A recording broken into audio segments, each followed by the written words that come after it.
Si ce n'est pas déjà fait, prenez un instant pour vous abonner à notre page et n'oubliez pas de cliquer aimer avant la fin de l'enseignement. Écoutez, aujourd'hui, on est vraiment excités. On veut parler de l'Église. C'est quoi l'Église? Et vous donner un peu la semence pour la vision 2026. On est vraiment excités d'être en 2026. Moi, 2026, je trouve que c'est une année d'opportunité. Plusieurs paroles prophétiques ont été données pour l'Église à ce que 2026 était une année de feu et de moisson, ainsi qu'une année d'accélération pour l'Église de Carrefour. Et j'aimerais ça ce matin, avant d'aller dans un petit peu plus de détails face à notre vision, réfléchir avec vous sur c'est quoi l'Église. Si je vous demandais qu'est-ce que l'Église, quelle serait votre réponse? Bon, là, dans une salle comme celle-ci, je ne ferais pas lever les mains et tout ça, mais on a différentes interprétations de c'est quoi l'Église. Certains pensent que l'Église, c'est une institution liturgique, une institution ecclésiale, cléricale, que c'est un endroit où les gens mystiques, les gens spirituels se rassemblent pour se pomper les uns les autres. Certains interprètent l'Église comme un organisme charitable, un organisme humanitaire. D'autres le voient comme un autre club social en ville. Une gang de gens qui se rassemblent, puis, ou une place où on fait des discours inspirants. Un genre de TED Talk, là, où les gens vont, puis là, ils se font présenter des idées, puis ils reprennent ça, puis ils voient, bon, mais à quoi ça peut me servir, tu sais? Qu'est-ce que l'Église pour toi? Qu'est-ce que l'Église pour toi? Et pendant que tu réfléchis un peu à ça, bien, aujourd'hui, on va aller dans les Écritures, puis essayer de voir qu'est-ce qu'était l'Église pour Jésus. Ça peut être intéressant de savoir, lui, Jésus, qu'est-ce qu'il pense de l'Église? C'est quoi l'Église pour Jésus? C'était quoi l'Église pour les premiers chrétiens? Dans la Bible, le mot Église, en fait, c'est pas un terme religieux. Le mot Église était un terme, on pourrait dire politique et même juridique. Avez-vous déjà pensé à ça? Le mot grec ecclésia désignait, dans le monde antique, une assemblée officielle de citoyens convoqués pour délibérer, juger et décider. Wow! On n'est pas vraiment... me semble que c'est pas ce genre de réponse qui me vient premièrement à l'esprit lorsque je pense à l'Église. Une assemblée officielle de citoyens convoqués pour délibérer, juger et décider. Donc, c'était ça, une ecclésia dans le monde antique, et c'est le mot que Jésus a choisi pour dire cette institution qu'il allait créer, ou cette communauté qu'il fondait, c'était une église, une ecclésia, une assemblée officielle avec un pouvoir juridique. C'est une autorité publique reconnue et capable de rendre des verdicts qui concernent les choses de la cité. Lorsque Jésus dit « Je bâtirai mon Église », il dit pas simplement « Je bâtis un lieu de culte », mais je suis en train d'établir une assemblée gouvernante du royaume de Dieu sur terre. Une assemblée gouvernante du royaume de Dieu sur terre. Wow! Est-ce que soudainement, ça vient d'élever votre compréhension de l'Église? Église de Carrefour, nous sommes une assemblée gouvernante du royaume de Dieu ici-bas sur terre. Quel pouvoir, quelle autorité, quel privilège est-ce que Dieu nous fait? Jésus n'a pas dit « Je suis venu établir ma synagogue », même pas « Je suis venu établir mon temple ». Je suis venu établir une assemblée gouvernante de mon royaume ici-bas sur terre. Un pied-à-terre de mon royaume, une ambassade de mon royaume ici sur terre. Dans l'Ancien Testament et dans la culture juive aussi, il y avait ce concept qu'on appelle du Bet Din. c'est-à-dire c'était un peu la cour juridique du peuple. Donc, il y avait la synagogue où on allait souvent, on allait là pour prier, on allait là pour recevoir des enseignements dans nos différentes villes, mais il y avait aussi dans chaque ville un Beth Din, c'est-à-dire un genre de palais de justice, mais dans le fond, ça ne se passait pas nécessairement dans un palais de justice. Et il y avait toujours 3 juges qui se rencontraient pour écouter tous les cas qui étaient présentés devant eux. Et leur but était d'écouter la cause et ensuite de rendre un jugement face à cette cause-là. Et aussi, on retrouve dans ce concept de l'ecclésia, qui est un mot grec, qui est un terme relié plus à l'Empire romain, si on veut, c'est aussi ce concept juridique du Beth Din, où le témoignage a une partie centrale. J'aimerais qu'on regarde Matthieu 16, le verset 18. Ça, c'est le verset où Jésus dit justement, il est en train de dire, bon bien, qui dites-vous que je suis? Et puis là, Matthieu rapporte un peu l'épisode dans lequel Pierre dit, Jésus, tu es le Christ, le Fils du Dieu vivant. Puis Jésus, reprenant la parole, lui dit, tu es heureux, Simon, fils de Jonas, car ce ne sont pas la chair et le sang qui t'ont révélé cela, mais c'est mon Père qui est dans les cieux. Et moi, je te le dis, que tu es Pierre et que sur cette pierre, je bâtirai mon Église et que les portes du séjour des morts ne prévaudront point contre elle. Je te donnerai les clés du royaume des cieux. Ce que tu lieras sur terre sera lié dans les cieux, et ce que tu délieras sur la terre sera délié dans les cieux. Et Jésus fait tout de suite une application et une référence juridique, alors qu'il est en train de dire « J'établis mon ecclésia, mon gouvernement ici sur terre », et il fait une référence au Beth Din, c'est-à-dire à la cour juridique hébraïque, et il dit à Pierre, je te donne les clés du royaume des cieux. Okay? Donc, tu deviens représentant. C'est comme quelqu'un qui a la clé de la ville, ou le maire, on lui donne la clé de la ville, ou souvent on fait des cérémonies symboliques comme ça. Donc, si tu as la clé, c'est parce que tu as un accès direct. Tu peux rentrer, sortir quand tu veux. Je te donne la clé du royaume des cieux, donc l'autorité du royaume sur la terre. Et ce que tu vas délier sur la terre sera délié dans les cieux. Ce que tu vas lier sur la terre sera lié dans les cieux. Ça, c'est pas Jésus qui a inventé ça. Ça faisait partie du code juridique hébreu.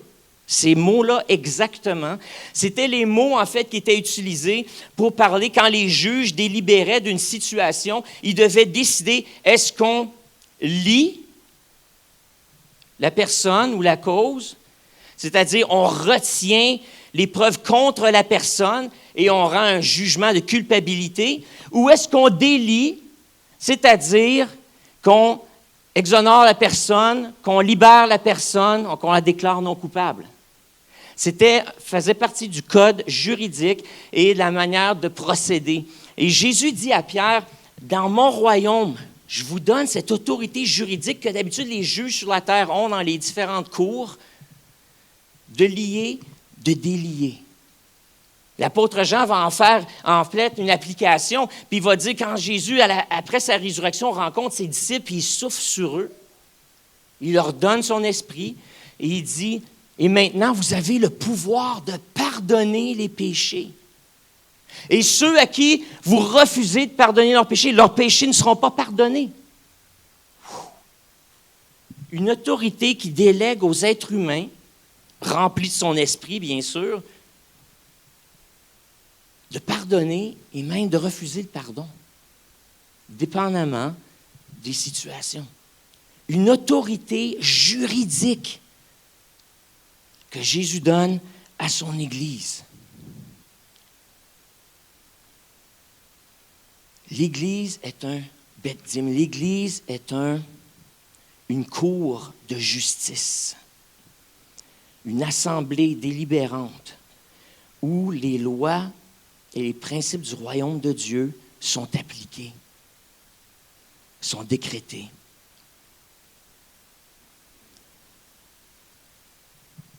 L'Église n'est pas un club social, mais c'est un tribunal de grâce et de vérité. Et le but n'est pas de juger ni de condamner, mais en fait, le but, c'est de donner accès à tous ceux qui cherchent la transformation, la repentance, qui cherchent d'être justement, d'être libérés du joug de la culpabilité, de la honte, du jugement, qui veulent être libérés de leurs péchés. On leur donne une cour à laquelle ils peuvent venir se présenter leur cas et recevoir un verdict de non-culpabilité. C'est ça la grâce. C'est ça la grâce. Et c'est ça l'environnement qu'on veut créer, où les gens qui vivent dans la condamnation, la culpabilité, qui vivent sous l'effet du péché dans leur vie, des vies en ruine, des vies désorganisées, des familles brisées, où ils peuvent venir trouver la justice. Et une justice qui libère, qui exonère, une justice qui leur donne une deuxième chance, puis une troisième chance, puis une quatrième chance. C'est de faire appliquer la grâce de Dieu sur la terre et de donner l'accès à plus de gens possible. La cour du Dieu où il établit sa justice. Dieu établit aussi cette vérité-là, sa vérité dans le monde par des témoins.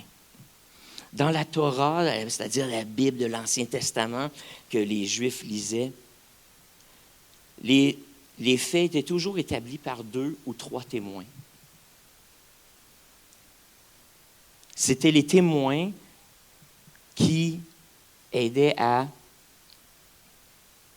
arriver à la preuve, qui tenaient le gros de la preuve. Puis vous savez, c'était une époque antique. Là. On n'avait pas les tests d'ADN comme on a aujourd'hui. On n'avait pas les caméras puis tout ça, où ce qu'on peut capter sur écran là, les différents crimes qui sont faits.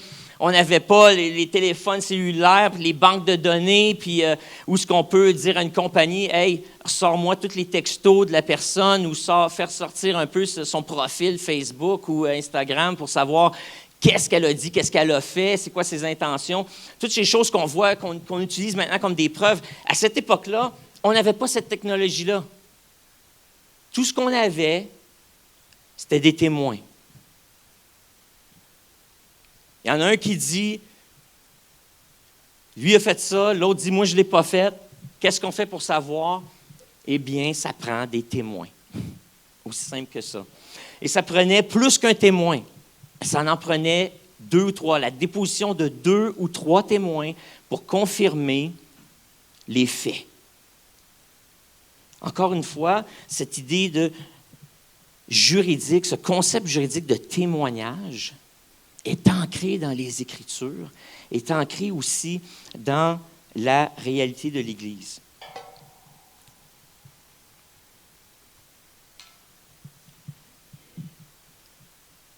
Regardons ensemble 1 Corinthiens, chapitre 15.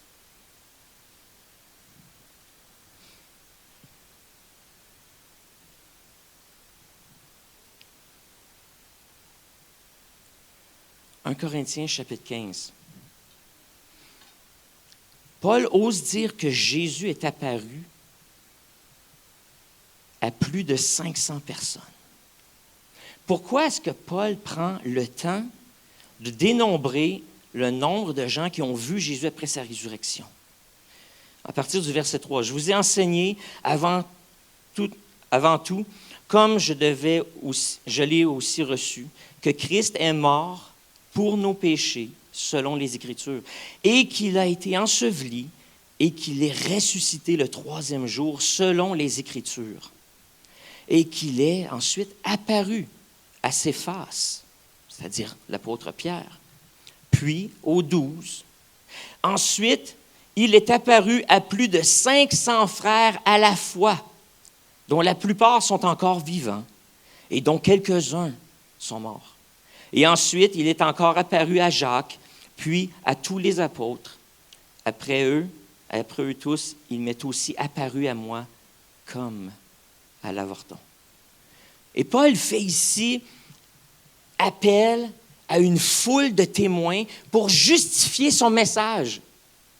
Pour justifier le fait, parce que toute sa prédication reposait sur le fait que Jésus est maintenant le roi de la terre, il est souverain sur la terre, que son règne est établi, il est roi des rois, il gouverne, et que maintenant, son but, c'était d'aller par toute la terre et d'aider les gens à se détourner des idoles et se tourner vers le vrai Seigneur des Seigneurs. Se tourner vers l'autorité suprême sur la terre, qui est Jésus, qui a été inauguré justement à sa mort et ensuite confirmé comme roi à sa résurrection.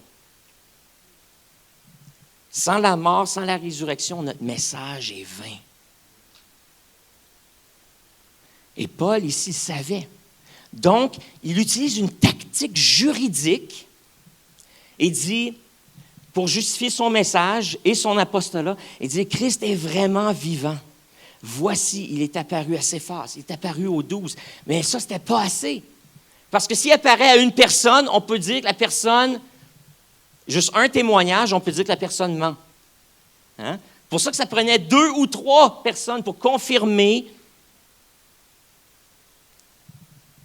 les faits dans une cour. Alors, il dit, mais là, vous pouvez me dire, il est apparu à Céphas, Céphas a peut-être inventé tout ça. OK, mais il est apparu aussi aux 12. On va appeler les 12 témoins à la barre. Oui, mais les 12, ils ont marché avec lui là, pendant 3 ans. Ils étaient tout le temps ensemble. Puis là, à la fin, ils étaient ensemble dans une salle de prière. Ils étaient enfermés. Peut-être qu'ils n'avaient pas mangé. Ils avaient peur des autorités. Et là, peut-être qu'ils ont tous halluciné ensemble, les 12. Ou peut-être que pendant qu'ils étaient ensemble, ils ont comploté ensemble en tant que disciples de Jésus pour nous fabriquer une histoire. Ils se sont entendus sur l'histoire, sur le narratif, et ensuite ont commencé à prêcher la même histoire un peu partout où ils allaient. Mais c'est un complot des 12. Là, Paul dit, si c'est passé pour vous autres, écoutez, il est apparu à 500 personnes à la fois. 500 personnes étaient rassemblées, on ne sait pas où, il n'y a pas de détails, mais une rencontre où 500 personnes étaient là et Jésus est apparu au milieu d'eux et il a commencé à prêcher. Oui, là, les complots, ça commence à être difficile à expliquer. Les hallucinations collectives commencent à être difficiles à expliquer aussi. Exactement, si c'était une question de maladie mentale, parce qu'il y en a qui disent, les gens, les témoins, ils ont eu un épisode de maladie mentale, une psychose, là. Oui, mais d'avoir 500 personnes qui font la même psychose en même temps, il faut le faire, là. Il faut le faire. 500 témoins, puis après ça, il a continué pendant les 40 jours qu'il était sur terre à se montrer à d'autres, dont Jacques, son propre frère, son frère, là, le fils de Marie et Joseph, Jacques, qui est devenu le pasteur de l'Église de Jérusalem, en passant. Donc, ce n'est pas le Jacques qui était un apôtre ou un disciple, mais il est devenu apôtre, mais c'était le frère de Jésus. Donc, il est apparu à son propre frère. Et ensuite, encore aux 12 et à d'autres. Donc, à plusieurs reprises. Donc, ce n'est pas arrivé une fois pour chaque, mais c'est arrivé de façon multiple. La puissance du témoignage. Et ce que Paul est en train de dire, puis d'essayer de faire, c'est quoi l'argument qu'il fait? C'est que chaque témoin est une preuve que Jésus est vivant. Paul lance un défi à ses auditeurs. Si vous ne croyez pas, interrogez-les. Vous n'acceptez pas mon témoignage, c'est correct. Allez interroger. Parmi les 500, la plupart sont encore vivants. Les apôtres sont encore vivants. Jacques était probablement mort à ce moment-là, puisqu'il était un des premiers martyrs. Et donc, allez interroger les témoins. C'est la puissance du témoignage. C'est ça qui vient valider la prédication. C'est la puissance du témoignage. La résurrection est un fait juridique. Avez-vous déjà pensé à ça? La résurrection est un fait juridique. Allons maintenant dans Actes. Parlant de Jésus pendant les 40 jours où il a été sur la terre avant de monter au ciel, on retrouve la dernière journée, les derniers moments de Jésus en compagnie de ses disciples sur la terre dans Actes au chapitre 1.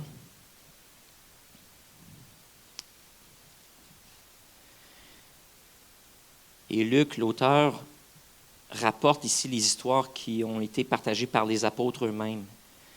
Les apôtres ont raconté à Luc que comme Jésus se trouvait encore avec eux, il leur recommanda de ne pas s'éloigner de Jérusalem, car ils devaient attendre ce que le Père avait promis. Ce que je vous ai annoncé, disait Jésus. Il leur dit, car Jean a baptisé d'eau, mais vous, dans peu de jours, vous serez baptisés du Saint-Esprit. Et alors que les apôtres lui demandèrent, Seigneur, est-ce à ce temps-là que tu établiras ton royaume, le royaume d'Israël? Jésus leur répondit, ce n'est pas à vous de connaître les temps ou les moments que le Père a fixés de sa propre autorité. Mais vous, quand vous serez baptisés du Saint-Esprit, vous recevrez une puissance, le Saint-Esprit, survenant sur vous, et vous serez mes témoins à Jérusalem, dans toute la Judée, dans la Samarie et jusqu'aux extrémités de la terre. Jésus, dans son dernier moment, dit, les gars, il y a un grand cadeau qui s'en vient. Dans quelques jours, vous allez être baptisés du Saint-Esprit. Il va y avoir cette explosion là, de la présence de Dieu dans vos vies. Et le résultat de ça, c'est que cette puissance-là va faire de vous mes témoins. Et je me suis attardé un peu sur ce mot-là encore, parce qu'on parle là, de l'importance du témoignage dans le royaume de Dieu. Que le royaume de Dieu est fondé sur le témoignage des témoins, des croyants, de ceux qui ont expérimenté la puissance de Dieu. Le Saint-Esprit ne nous est pas donné pour être une expérience privée et pour que le salut soit une expérience privée, mais pour faire de nous des dépositions vivantes que Jésus règne aujourd'hui. Le terme témoin qui est utilisé, c'est un terme juridique, encore une fois. On parle de témoins qui se présentent à la cour, dans un tribunal. Et c'était le mot martus, que nous, on associe souvent à la souffrance. Le mot martyr. En fait, ce que Jésus est en train de dire, si on y va avec un sens littéral, vous recevrez mon Saint-Esprit et vous serez mes martyrs. Ah! Je ne suis pas certain si je veux le baptême du Saint-Esprit. La chose, c'est que le mot martyr est devenu associé à la souffrance un peu à cause de l'histoire de l'Église. Mais le terme martyr voulait dire un témoin qui se présente en cour. Et en fait, un témoin qui se présente en cour et qui maintient son témoignage même sur menace de mort de la part des autorités. Donc, le martyr, c'est pas nécessairement... Le premier sens, c'est pas quelqu'un qui meurt, mais c'est quelqu'un qui est tellement convaincu, et c'est un témoin qui est tellement fidèle que même sous menace de mort, menace d'exécution, va dire la vérité et va se tenir à son message et à son témoignage. Même si on dit, écoute, si tu ne renonces pas à ton témoignage, je te fais mourir. Non, non. Parce que le témoin, le martus, le martyr, dis-moi ce que j'ai vécu, ce que j'ai vu, ce dont j'ai été témoin oculaire, ce que j'ai expérimenté, est plus vrai que la mort.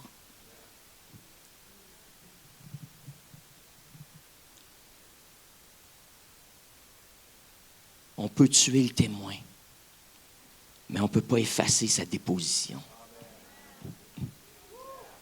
Hein? Les écrits restent. Et c'est ce qui a été le moteur, en fait, et la puissance de l'Église primitive. Parce que ces gens-là qui avaient expérimenté Dieu, qui avaient vécu un miracle, qui avaient été délivrés de démons, qui avaient expérimenté une guérison, qui avaient été transformés intérieurement, qui avaient délaissé les idoles et qui s'étaient tournés vers Dieu, qui avaient découvert que ce Dieu-là répond plus aux prières que les idoles qu'ils adoraient avant. Ces gens-là qui vivaient un style de vie tout croche, dans la débauche, qui se tournent vers Dieu, qui mettent de l'ordre dans leur vie, dans un ordre moral dans leur vie, en accord avec les principes du royaume de Dieu, ont découvert qu'ils étaient plus heureux. Et voilà que ces gens-là, maintenant, par les autorités romaines, souvent étaient accusés de sédition, étaient accusés de folie, de psychose. On voulait se débarrasser d'eux, on les confrontait, on croyait qu'ils se levaient, qu'ils se préparaient une espèce de révolte contre l'Empire romain parce qu'ils proclamaient que Jésus est maintenant roi.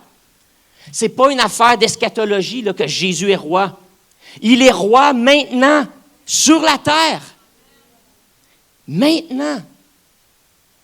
Et les gens disaient, Jésus est roi, Jésus est roi. Ils chantaient les mêmes chants qu'on chante, là, semblable à ça. Gloire à Jésus, il est souverain. Et ça faisait peur dans un État impérialiste, oppressif, dictatorial. C'est pas bien vu de dire qu'il y a un autre roi que l'empereur. Et donc, on mettait ces gens, on les amenait en cours, et puis là, on leur disait, « As-tu vraiment dit ça? Crois-tu vraiment ça? » Et là, ils avaient l'occasion de s'expliquer.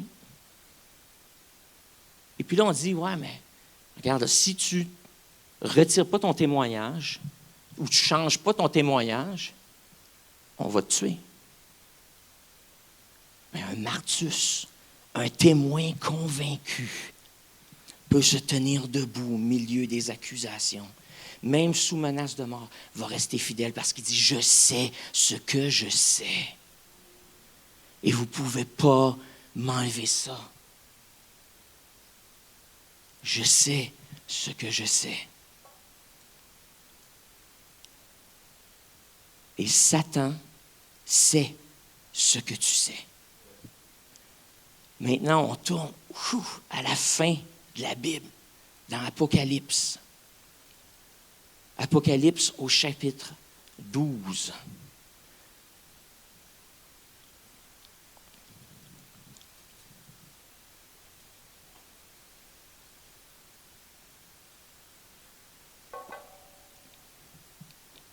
Le rôle de Satan sur la terre, présentement.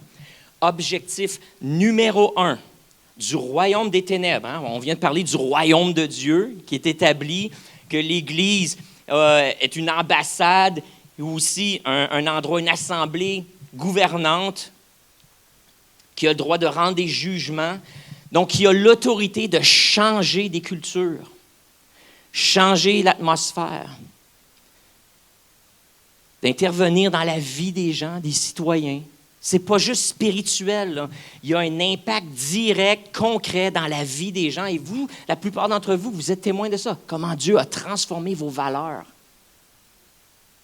Ce n'est pas parce que le pot est rendu légal au Canada que j'ai besoin de fumer un joint.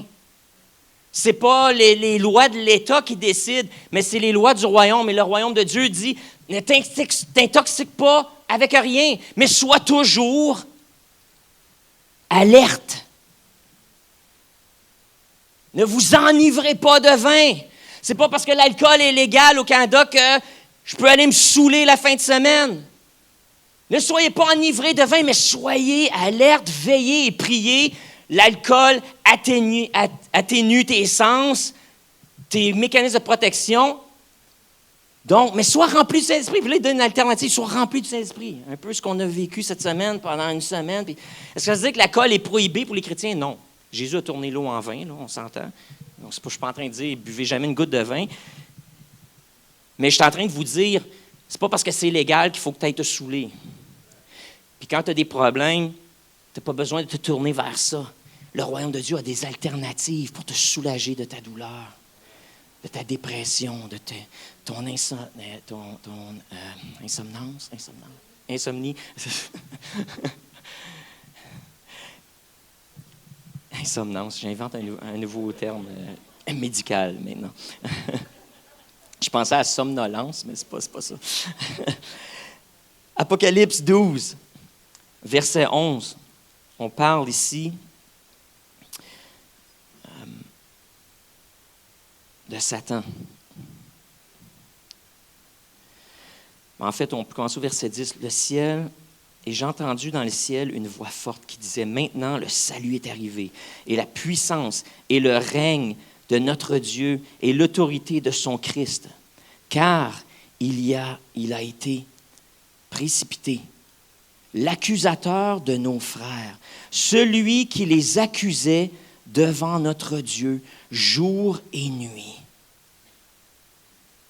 Ils l'ont vaincu, en parlant des chrétiens, à cause du sang de l'agneau et à cause de la parole de leur témoignage. Et ils n'ont pas aimé leur vie jusqu'à craindre la mort. C'est pourquoi réjouissez-vous, cieux, et vous qui habitez dans les cieux. Malheur à la terre, à la mer, car le diable est descendu vers vous, animé d'une grande colère, sachant qu'il a peu de temps. Le diable, le surnom que l'Apocalypse lui dit, c'est l'accusateur des frères.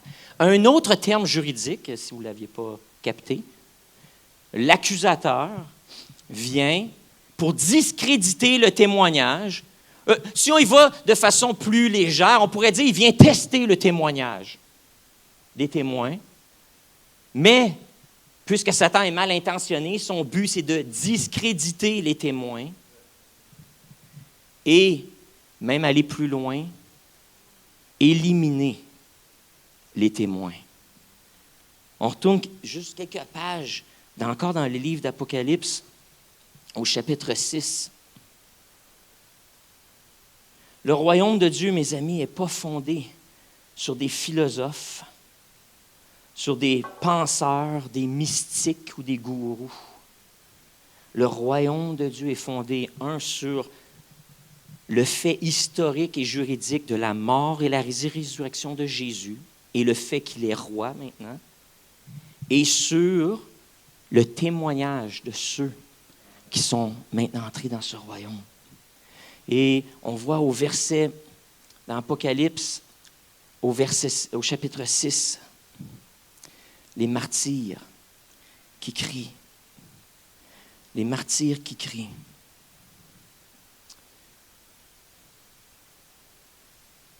Jusqu'à quand jugeras-tu? Jusqu'à quand jugeras-tu, Seigneur? Jusqu'à quand vas-tu attendre avant d'établir ta justice? Jusqu'à quand? En fait, c'est pas le chapitre 6, j'ai mis une mauvaise référence sur moi. C'est quoi? Sur 6 et 10. Je suis dû pour avoir des lunettes aussi, puis ils m'ont dit que mon rendez-vous serait au mois de mars quand j'ai appelé. Là, j'en ai besoin là. C'est ça, verset 10, mais merci. Ils crièrent d'une voix forte, disant, « Jusqu'à quand, Maître, saint et véritable, tardes-tu à juger et à tirer vengeance de notre sang sur les habitants de la terre? » Les témoins qui, dans l'histoire du christianisme, ont été martyrisés, qui se sont tenus debout, même face à la mort, et qu'on a exécutés, sont maintenant dans la présence de Dieu, et ils crient. Ils disent, « Seigneur, fais-nous justice. Et la Bible, l'Apocalypse, est en fait un livre qui nous raconte l'exécution du jugement que Dieu, maintenant, va apporter sur la terre, sur les humains, à cause, entre autres, de ce qu'ils ont fait subir aux chrétiens. Et c'est suite à ce cri-là que les autres sceaux, si tu veux, là, puis les autres malédictions, les autres jugements s'abattent sur la terre suite aux cris des croyants qui ont été martyrisés et qui demandent à Dieu justice. Jusqu'à quand? Quand est-ce que tu vas nous faire justice? Dieu dit, oui, j'ai été patient avec les humains. Puis je vais être encore patient. Je vais amener ma patience jusqu'au maximum. Mais à un moment donné, oui, la terre et ceux qui se sont pas tournés vers moi, n'auront plus le choix de le faire. Et je ne laisserai pas impunis ceux qui ont fait du mal à mes enfants. Dieu est un Dieu de justice. Il est patient. Il est rempli de grâce. Mais la grâce est là pour nous donner un sursis, nous donner le temps de venir à lui.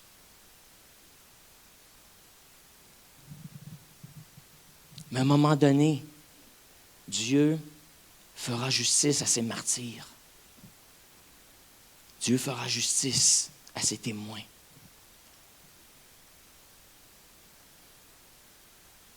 Est-ce que ce que vous avez expérimenté, vécu,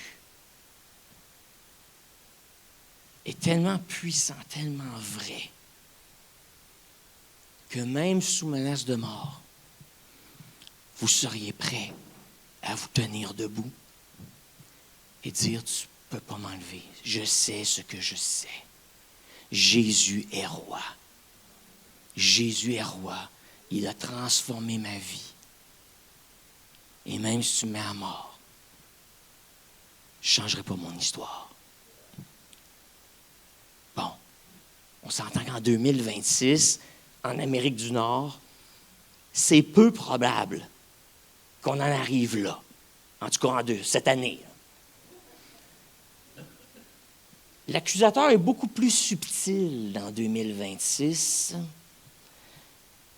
Beaucoup plus... Et il joue sur d'autres aspects de notre personne, d'autres faiblesses. Entre autres, l'opinion des autres face à nous. Et l'opinion publique face à nous. Donc, il y a l'opinion des gens que tu côtoies, de ton cercle d'influence. Il y a l'opinion publique aussi. Qu'est-ce que la communauté pense de toi et de ton Église? Il y a aussi l'opinion juridique et politique. Et tous ces gens-là ont un certain pouvoir sur notre vie. Le plus grand pouvoir qu'ils ont, c'est le pouvoir d'exclusion, le pouvoir de diffamation. Et au niveau des États, de l'État, il y a un pouvoir d'appliquer certaines lois contre nous. Qu'est-ce que tu fais, toi, face à la pression des gens autour de toi qui mettent au défi ton témoignage, qui t'accusent d'être dans une secte, qui t'accusent d'être devenu fou, qui t'accusent d'avoir des illusions, qui t'accusent d'être mystique, d'avoir la tête d'un nuage, qui t'accusent d'être retardé, d'être vieux jeu, d'être démodé, qui t'accuse, qui dit tes lois, c'est une prison cette affaire-là, tu es en prison, tu te fais dire quoi faire, ta religion c'est ton opium, c'est ta béquille. Qu'est-ce que tu fais lorsque tu es mis au défi comme ça? On t'amène à la cour du monde, du royaume des ténèbres, puis qu'on te défie. Est-ce que tu as le goût de flancher? Est-ce que tu te dégonfles? Est-ce que tu changes ton témoignage? Tu l'adaptes? Tu l'adoucis? Ou est-ce que tu es capable de dire, non, écoute, ça a changé ma vie. Il faut que tu goûtes à ça.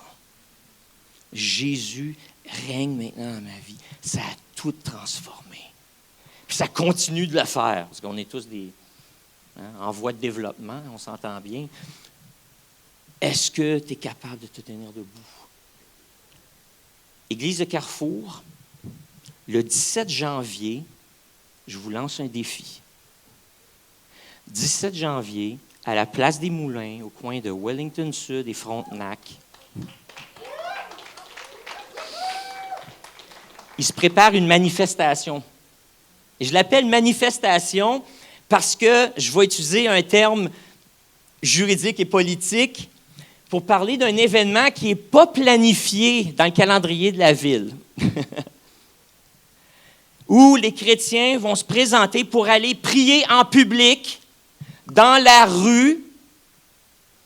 Ceux qui sont allumés savent que je fais référence à des projets de loi qui ont été déposés au gouvernement et sur lesquels le gouvernement s'apprête à voter, effectivement.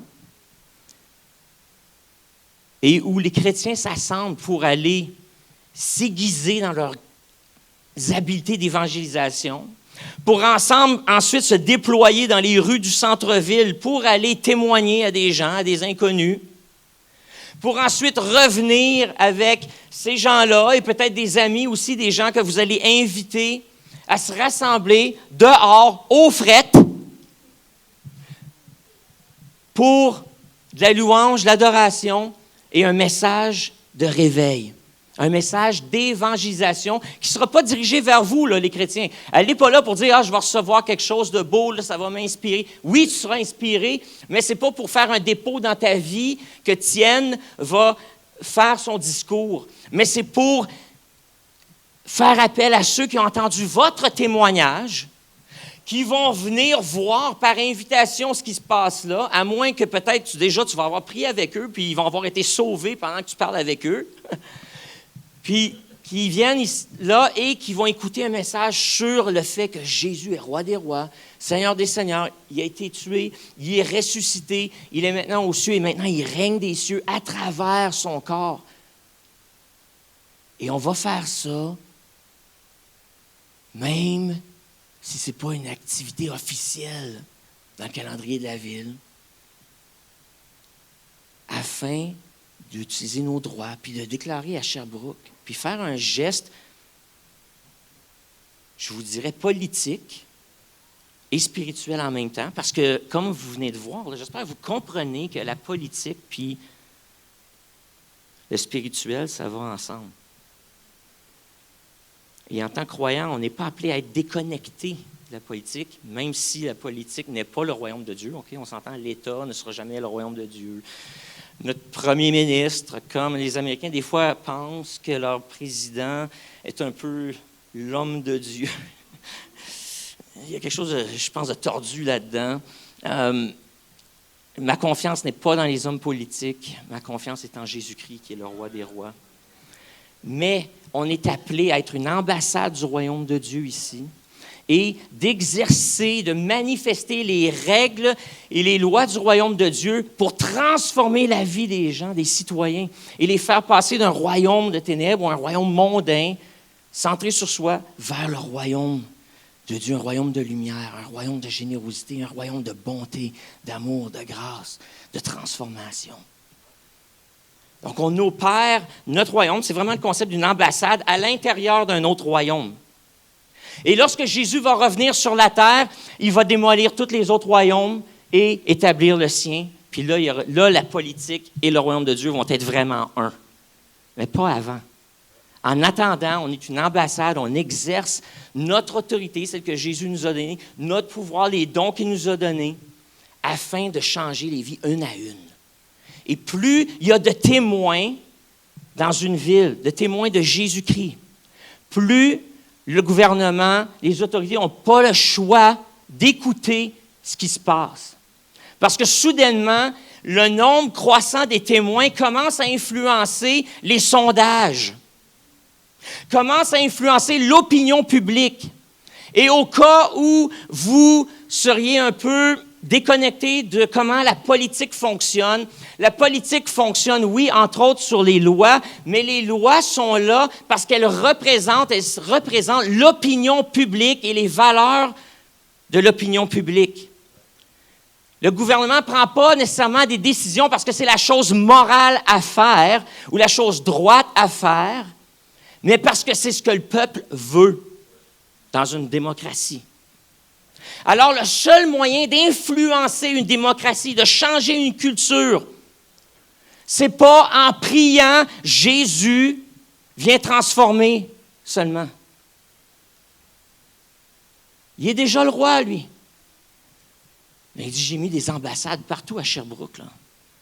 J'ai besoin que mes témoins se lèvent et fassent leur job et parlent, témoignent, partagent ce qu'ils ont vécu. Tu n'as pas à connaître tout l'Évangile, tu n'as pas à connaître toute la Bible par cœur. Tu as juste à savoir qu'est-ce que Jésus a fait pour moi, qu'est-ce qu'il représente pour moi, et partager ça, comment il a transformé ta vie, et partage-le avec des gens qui ont le goût de t'écouter.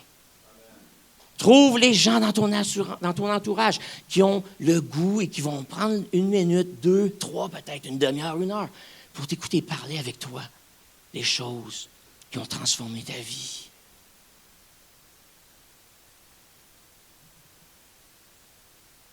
C'est comme ça que l'Empire romain a été renversé, bouleversé. Parce que les témoins se levaient partout, commençaient à parler.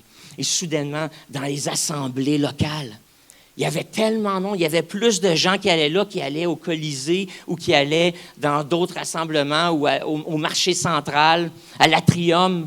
Il y avait plus de gens qui se rassemblaient dans les églises ou des fois l'église sortait dans l'Atrium puis envahissait le square public. Et puis là, les gens n'avaient pas le choix, étaient confrontés. Il y avait des manifestations de croyants parce que le rassemblement était trop grand, ça ne rentrait plus dans les maisons. Il fallait trouver des espaces publics pour se rencontrer. Et puis là, soudainement, les gens de l'extérieur voyaient ça et disaient « Qu'est-ce qui se passe? » La foule attire la foule. C'est comme ça que les médias sociaux fonctionnent. Le monde l'a compris. On sait que ton nombre de followers détermine ton niveau d'influence. Et ce niveau d'influence-là va déterminer ton niveau de crédibilité. Et c'est comme ça que les influenceurs se retrouvent avec toutes sortes de commandites qui, avant, les compagnies payaient des millions de dollars pour faire passer des annonces à la télé puis au Super Bowl. À cette heure, ils n'ont même plus besoin. Ils donnent leur produit à quelqu'un. Ils ne payent même pas, ils font juste lui donner son produit. Essaye mon produit, puis peut-être un petit chèque avec ça, qui est une fraction de ce qu'ils auraient payé pour passer à la télévision ou dans des gros magazines. Et puis les gens parlent de leurs produits en ligne parce qu'ils ont des followers. Ce qui se passe à Sherbrooke le 17 janvier, qu'est-ce qui s'est passé? À Montréal, c'était supposé être un événement qui allait durer quelques jours. Mais plus soudainement, il y avait de followers dans la rue. OK, followers égale témoins. Okay. Plus il y avait de followers dans la rue, plus les gens mettaient ça en live sur leurs réseaux sociaux, que ça se propageait partout dans la ville. Et soudainement, il a fallu étirer ça parce qu'à chaque jour, plus de monde venait. Et un événement qui était supposé durer quelques jours a devenu 15 semaines à Montréal. Étienne l'a dit, il y a eu des guérisons physiques, il y a eu des conversions en masse, des choses du Nouveau Testament, là. C'est le livre des Actes en 2026. Est-ce que c'est ça que vous voulez? Mais tout ça commence avec votre témoignage. Tout ça commence simplement, c'est aussi facile. La recette est là. C'est ça la recette. Oui, ça prend de la prière, mais là, on l'a fait, la prière. Oui, on a combattu contre les autorités dans les lieux célestes. Oui, on a prié ensemble. Qu'est-ce que ça a fait, la prière? Moi ce que ça m'a fait, ça m'a rapproché de Jésus, puis ça me booste. Ma prière, mon jeûne, ça me booste dans ma foi, mon désir de passer à l'action. Puis c'est difficile des fois quand on est tout seul. C'est pour ça que Jésus envoyait ses apôtres 2 par 2. Hey! Mais quand on est 100. C'est moins pire un peu d'être sur le coin de la rue et de faire Alléluia, tu sais.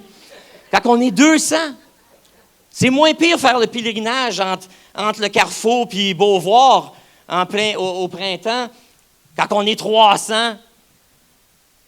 Qu'est-ce qui se passe lorsqu'on est plus? Paul arrive et il dit, il y a 500 personnes qui ont été témoins, 500 témoins oculaires de la résurrection de Jésus, qui l'ont vu avec leurs yeux, qui ont été touchés par cette prédication et qui maintenant sont des témoins. Interrogez-les. 500. Qu'est-ce qui se passe quand tu as 500 personnes et plus? Tu commences à avoir un mouvement. Un mouvement social. Un mouvement spirituel. Et je dirais même un mouvement politique. Frères et sœurs, la vision 2026. Vision 2026, c'est qu'il y ait 500 témoins qui sont attachés à l'Église du Carrefour, qui témoignent de la réalité du règne de Christ dans leur vie. 500 témoins remplis de l'amour de Christ et qui, partout où ils vont, répandent ce parfum-là de l'amour de Christ, qui sont les meilleurs amis du monde. Les 500 témoins, chaque 502, que ce soit les enfants jusqu'aux adultes, 500 personnes dont l'amour est irrésistible et les gens veulent être leurs amis et être en leur compagnie. 500 personnes qui sont remplies de sagesse parce que le Saint-Esprit habite en eux.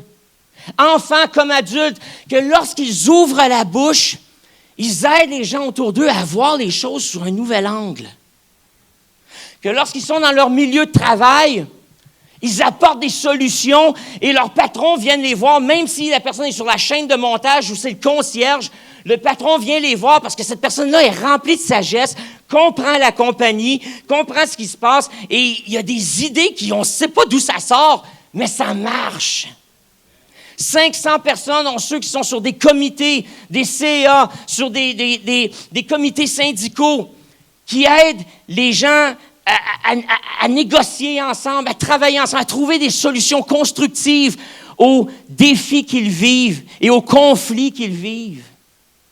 500 personnes, dont plusieurs sont des exécutifs dans des entreprises ou ont des postes de direction dans les différents organismes, des gens d'influence, des témoins de Jésus qui maintenant ont une autorité dans la sphère dans laquelle ils opèrent et qui maintenant peuvent influencer encore plus l'environnement et la transformer pour l'aligner peut-être un peu plus avec le royaume de Dieu. 500 personnes que lorsqu'on les interroge face à leur opinion sur la place, si est-ce qu'on devrait avoir de la prière en public ou est-ce qu'on devrait canceller ça puis dire la prière, ça se vit juste dans les églises. 500 personnes qui vont dire, Madame la mairesse et Monsieur le premier ministre, on n'est pas d'accord avec ça. Vous essayez de nous bâillonner, vous bâillonnez notre liberté d'expression, vous bâillonnez notre liberté de religion, vous bâillonnez notre liberté d'association. 500 personnes qui écrivent à leurs députés, 500 personnes qui écrivent à la mairie puis à leurs conseillers municipaux.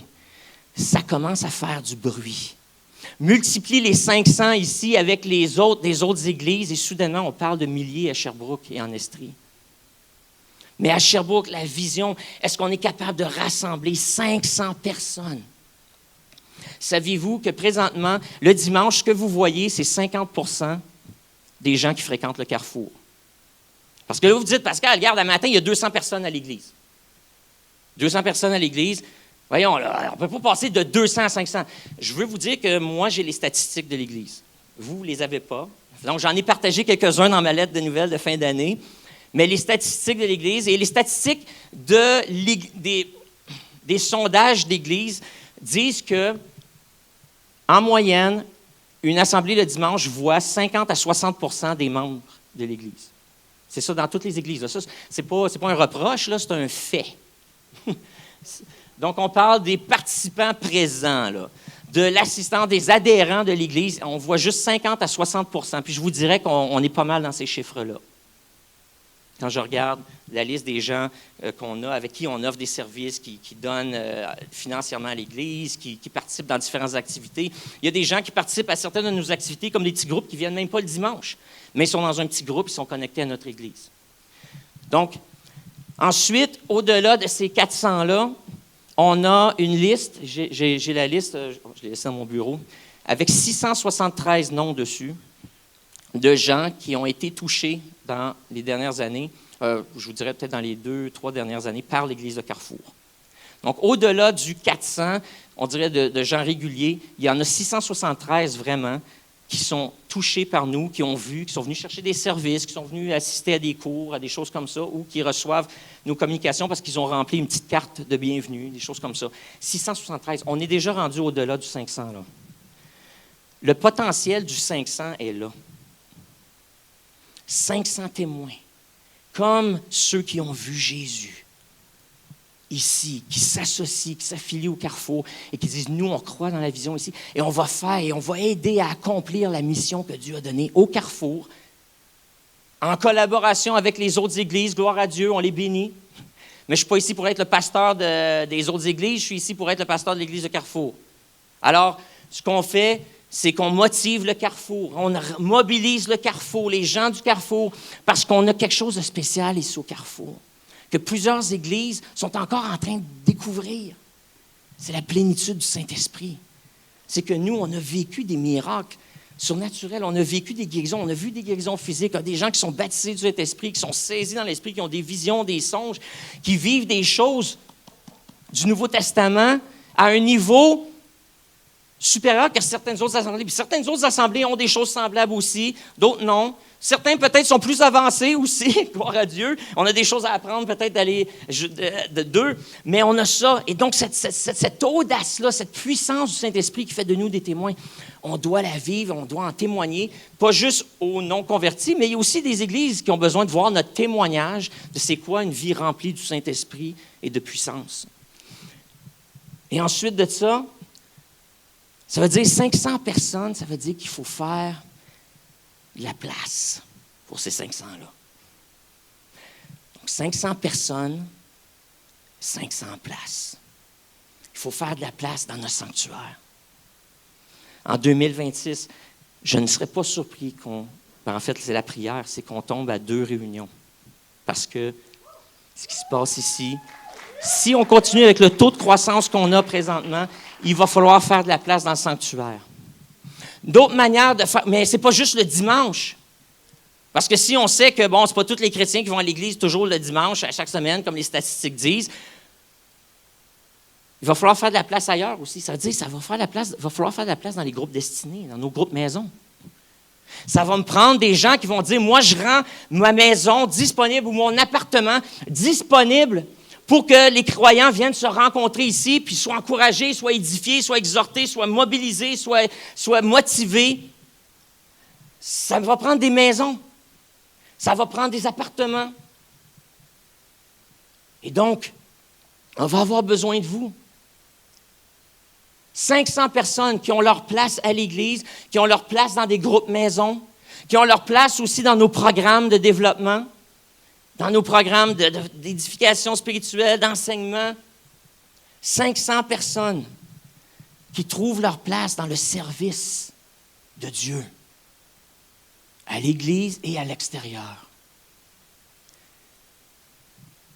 500 personnes, 500 témoins, 500 places et 500 000 piastres de provision. Notre budget l'année passée, en 2025, a été de 380 000 380 000 nous permet de faire ce que vous voyez et ce dont vous jouissez et auquel vous participez. Pas plus. 380 000, on peut juste faire ce qu'on a fait jusqu'à date. On n'est pas capable de grandir plus haut parce qu'on n'a pas assez de personnel. Parce que quand tu as 500 personnes, il faut que tu aies la capacité de leadership de mobiliser et de déployer ces gens-là. Tu as besoin des leaders qui prennent leur place, qui émergent. Et certains de ces postes-là, clés pour nous aider à passer à la prochaine étape, qui va être 1000, okay? Dans un processus de croissance, là, ça va prendre des leaders. Notre 380 000, là, nous aide juste à garder l'infrastructure, à voir les programmes qu'on a, donner à d'autres organismes humanitaires, charitables et des organismes chrétiens, et d'avoir 2 personnes à temps plein à l'Église, plus une personne à temps partiel, qui est Caroline. Pas plus. Même pas à temps partiel, comme moins que la mi-temps, ça c'est sûr. Partiel. Il va falloir se mobiliser. Pas pour engager du monde, pas pour avoir des chiffres, mais parce que la moisson est grande et on est dans une saison d'accélération. Et parce que le feu du ciel est là, et quand le feu est là, que les vies sont transformées, que la présence manifeste de Dieu est à l'œuvre, et que les gens se donnent au Seigneur en masse, et que les chrétiens reviennent, les rétrogrades reviennent à la maison, et que les chrétiens qui étaient là, qui orbitent autour, soudainement, sont attirés par l'attrait gravitationnel. Soudainement, il faut prendre soin de ce monde-là, et ça prend des ressources. Ça prend de la place, et ça prend des piastres. Ça prend la provision. Alors, cette année, on va commencer avec un budget raisonnable, mais je vais vous dire, au mois de mars, on va parler un petit peu plus sur l'intendance, on va parler un petit peu plus de cet objectif financier. Qu'est-ce que ça va nous permettre d'accomplir? Comment ça va financer le rêve de Dieu pour notre Église et l'action de l'Église de Carrefour à Sherbrooke? 2026, une année de feu, une année de moisson. Et à ça, on a mis quelque chose de tangible. Et cette semaine, on priait pour l'abondance, on priait pour la moisson, puis tout ça. Et je n'avais pas partagé avec tout le monde. Je l'ai partagé avec les leaders de l'Église déjà, mais je ne l'avais pas partagé avec les gens de la semaine de prière, puis la majorité d'entre vous. Donc, la vision est simple. 500 personnes, témoins de la puissance de Jésus, qui s'associent à l'Église de Carrefour. Il faut leur faire 500 places le dimanche, et dans nos groupes maison, et dans nos programmes. Et pour financer cet effort d'évangélisation et ce mouvement, un mouvement à la fois social, spirituel et politique, 500 000 $ pour nous aider à accomplir ça. Et ce qu'on va faire dans les prochaines semaines, c'est qu'on va parler un petit peu plus de comment on va exécuter c'est quoi les stratégies, si on veut, ou le plan d'action pour manifester et arriver à ça. Parce qu'on ne l'est pas, évidemment. Puis c'est ça une vision, c'est que on veut atteindre un objectif. Et là, l'objectif est fixé. On sent vraiment que c'est le Seigneur qui nous a donné cet objectif-là. Et puis, on veut que ça soit concret. On voulait que ça soit concret. C'est le fun. Il y a des objectifs spirituels, des fois, dans la vie, mais ils ne sont pas toujours mesurables. Mais le Seigneur nous a dit, osez mettre un objectif mesurable. Alors, c'est ce qu'on a fait. Et c'est ce qu'on partage avec vous aujourd'hui. Alors que tous ceux qui sont prêts à être témoins et qui déjà disent, moi, je fais partie des 500, et puis l'Église de Carrefour, c'est mon foyer, c'est mon ambassade, levez-vous. Levez-vous maintenant, on va prier ensemble. Si ce n'est pas déjà fait, prenez un instant pour vous abonner à notre page et n'oubliez pas de cliquer « Aimer » avant la fin de l'enseignement. Si vous avez besoin de prière ou d'accompagnement spirituel, n'hésitez pas à communiquer avec nous à l'adresse courriel suivante: sos@lecarrefour.org.